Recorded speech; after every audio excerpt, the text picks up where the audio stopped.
اعوذ باللہ من الشیطان الرجیم بسم اللہ الرحمن الرحیم۔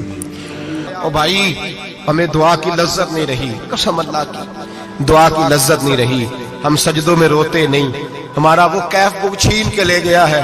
مائیں بیٹیوں کے لیے رویا کرتی تھی، باپ بیٹوں کے لیے رب کی بارگاہ میں رویا کرتے تھے، روز نمازیں ہوتی تھی، روز نفل ہوتے تھے۔ مصیبت میں بھی اب یاد خدا ہم کو نہیں آتی، دعا منہ سے نہ نکلی، جیبوں سے عرضیاں نکلی، لذت آہوزاری۔ میرے نبی پاک صلی اللہ علیہ وسلم نے فرمایا میرا مسلمان کبھی مغلوب نہیں ہوگا، کافر اس پر کبھی غالب نہیں آئے گا۔ حضور کیوں؟ فرمایا اس لیے کہ مسلمان کے پاس وہ ہتھیار ہے جو کافر کے پاس کوئی نہیں، مسلمان کے پاس وہ ہتھیار ہے جو کافر کے پاس نہیں، وہ والا اسلحہ ہے جو کافر کو میسر نہیں۔ یا رسول اللہ صلی اللہ علیہ وسلم وہ کون سا اسلحہ ہے؟ تو حضور نے فرمایا الدعاء صلاح المومن، دعا مومن کا ہتھیار ہے جو کافر کے پاس نہیں ہوتا۔ جب یہ سجدے میں جا کے ہاتھ اٹھا کے دعا مانگتا ہے تو فرمایا پھر اللہ اسے وہ والا ہتھیار دیتا ہے کہ ہر میدان میں کامیابی۔ آج لوگ تعویذ لینے آتے ہیں، دم کرانے آتے ہیں، یہ نہیں سوچتے کہ کئی زمانے سے میں نماز نہیں پڑھ رہا، یہ نہیں سوچتے کتنا وقت گزر گیا میں اللہ کی بارگاہ میں جھک نہیں رہا۔ اور آپ اگر ان سے کہیں نا جاؤ گھر جا کے سورہ بقرہ پڑھو تو کہتے ہیں نہیں دم کرے۔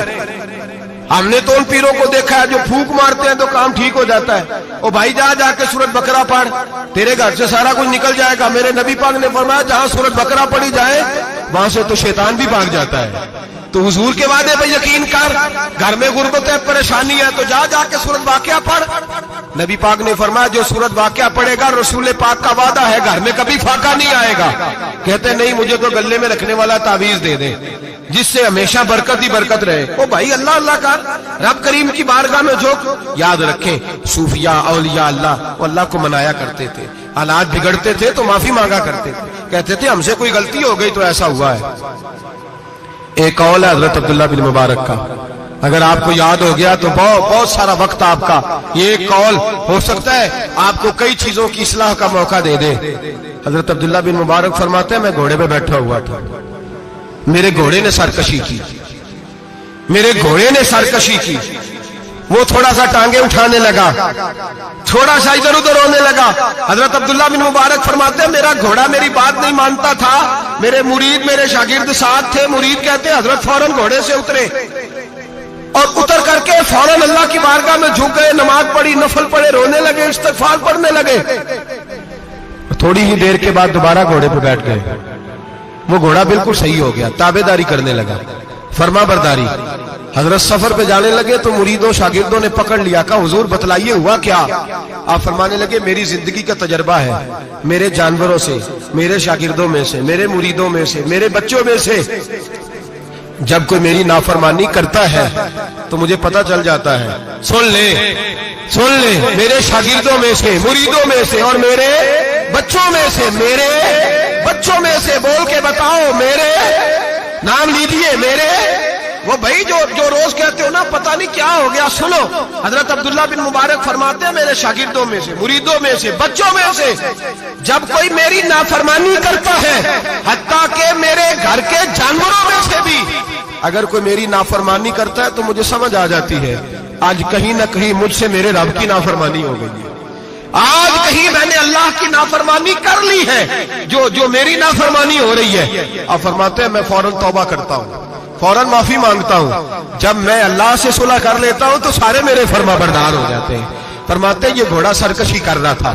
یہ گھوڑا سرکشی کر رہا تھا، میں سمجھ گیا آج میں نے کہیں اپنے رب کی نافرمانی کر لی ہے، آج مجھ سے کوئی گناہ ہو گیا، کوئی غلطی ہو گئی، میں نے معافی مانگی تو دیکھو میرا گھوڑا میرا فرما بردار ہو گیا ہے۔ میرے بھائی اعلانیہ ظلم کرنا، اعلانیہ گناہ کرنا، اعلانیہ اللہ کو ناراض کرنا، روز کی بنیادوں پر ظلم کرنا، ہم صبح اٹھ کے سوچے تو صحیح کہ شام تک وقت گزرتا کیسے ہے، کتنی باتیں ہیں جن میں جھوٹ ہے، کتنے لفظ ہیں جن میں غیبت ہے، کتنی گفتگو ہے جس کے اندر غلاظت ہے، اور پھر کتنا رزق ہے جو حرام کا ہے۔ ایک صاحب کہنے لگے حضرت جی گھر میں بڑے دم درود کرایا، تویز دھاگا کرایا ہے، گھر کے کونوں سے کوئی روتا ہے، چلاتا ہے، کوئی جنات ہے۔ میں نے کہا اچھی طرح تجربہ کر لو، کہیں گھر کی وہ بنیاد حرام پیسوں کی نہ لگی ہو، یتیموں کا مال لگ جائے تو چیخنے کی آوازیں آیا کرتی ہیں، اگر ظلم سے گھر بنے ہو تو پھر وہاں سے خوف آیا کرتا ہے. اگر کہیں ظلم کا زیادتی کا پیسہ لگ گیا ہے, اگر کہیں جعلی دوائیاں بیچ کے پیسہ کما لیا ہے, اگر مردہ جانور ہوٹل پہ بیچ کے پیسے کما لیے ہیں, اگر کسی کے جذبات کچل کے مال بنا لیا ہے, لوٹ لیا ہے, پھر سکون کی نیند کوئی نہیں. پھر سکون کی نیند کہاں میسر آئے گی؟ پھر روز تو تڑپے گا, پھر روز تو روئے گا. رزق تھوڑا ہو, برکت والا تب ہوتا ہے جب اس کے اندر حلال شامل ہوتا ہے. اب تو میرے بھائی رشوت کے مال کو لوگ چائے پانی کہنے لگ گئے, اب رشوت کے مال کو مٹھائی کہنے لگ گئے, اب رشوت کے مال کو لوگ جو ہے وہ کہنے لگ گئے یہ تو تحفہ ہے. اب لوگ کہتے ہیں لڑکا 20,000 کماتا ہے اور 40,000 اوپر سے بھی بنا لیتا ہے, اعلانیہ کہتے ہیں, اعلانیہ وہ جی سارا کچھ کر لیتا ہے, بڑی کمائی ہے. اب تو لوگ عمرے پہ گئے ہوتے ہیں, عمرے پہ, اور ایک دوست میرے کہنے لگے عمرے پہ گیا تھا, جس شخص کا میں نے ٹینڈر جس سے پاس کرانا تھا وہاں سے مجھے فون کر رہا تھا, میں سائن کر آیا ہوں پر مجھے پیسے لینے کا وقت نہیں ملا, میرا حصہ سائڈ پہ رکھ دینا, اللہ کے گھر میں کھڑا ہے.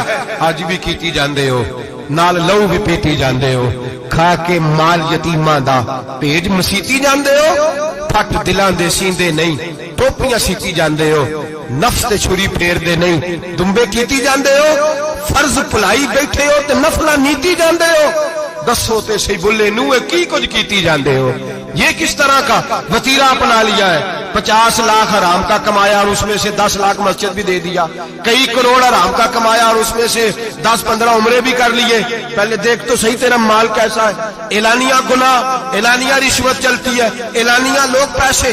ہمارے ملک کے اندر ایسے تاجر بھی پائے جاتے ہیں جو کہتے ہیں جی میں ٹی وی پہ بیٹھ کے کہتا ہوں میں رشوت دیتا ہوں, رشوت لی جاتی ہے, میں چھوٹے سے لے کر بڑے تک کو دیتا ہوں, یہاں چھوٹے مجرم بند ہیں, بڑے آزاد ہیں. خدا را کرو جب اتنے اعلانیہ رب کریم کی نافرمانی ہوتی ہے, پھر اللہ کے غضب کو آواز ہوتی ہے, پھر رب کریم جلال میں آتا ہے, پھر بستیاں اجڑتی ہیں. اللہ فرماتا ہے ومن اعرض عن ذکری فإن له معیشۃ ضنکا, اگر تو میرے ذکر سے منہ پھیرے گا میں تیری زندگی تیرے لیے تنگ کر دوں گا, میں تنگ کر دوں گا. سارا کچھ ہونے کے باوجود تو دکھی رہے گا, ہر چیز تیرے پاس ہوگی تو اذیت میں رہے گا. فإن له معیشۃ ضنکا, میں تیری زندگی تنگ کر دوں گا. ونحشرہ یوم القیامۃ اعمی, قیامت کے دن میں تجھے اندھا کر کے اٹھاؤں گا.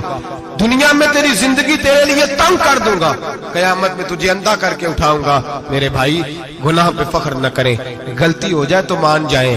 میرے نبی پاک نے فرمایا میرا رب تو پابندی نہیں لگاتا, بنی اسرائیل پر پابندی تھی, خاص جگہ پہ آئیں گے تو معافی ملے گی, جب تو بھول جائے تو دل میں شرمندگی محسوس کیا کر اور وہیں بیٹھے بیٹھے توبہ کر لیا کر, اللہ وہیں بیٹھے بیٹھے تجھے معاف فرما دے گا, وہیں بیٹھے بیٹھے اللہ تجھے معاف کر دے گا.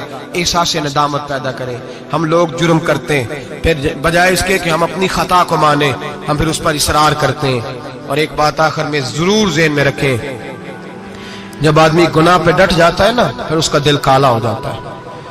صحیح بخاری صحیح مسلم میں حدیث ہے, نبی پاک نے فرمایا کہ گناہ کرنے کے بعد جو ڈٹ جائے توبہ نہ کرے پھر دوسرا گناہ کرے تو ایک نقطہ لگتا ہے, توبہ کر لے تو نقطہ صاف ہو جاتا ہے, کالا نقطہ, اور اگر وہ توبہ نہ کرے تو دوسرا سیاہ نقطہ لگ جاتا ہے, پھر توبہ نہ کرے تیسرا گناہ کرے تو تیسرا سیاہ نقطہ, پھر دل کالا سیاہ ہو جاتا ہے. شارحین فرماتے ہیں پھر کئی دفعہ لوگ بے ایمان ہو کے مر جاتے ہیں.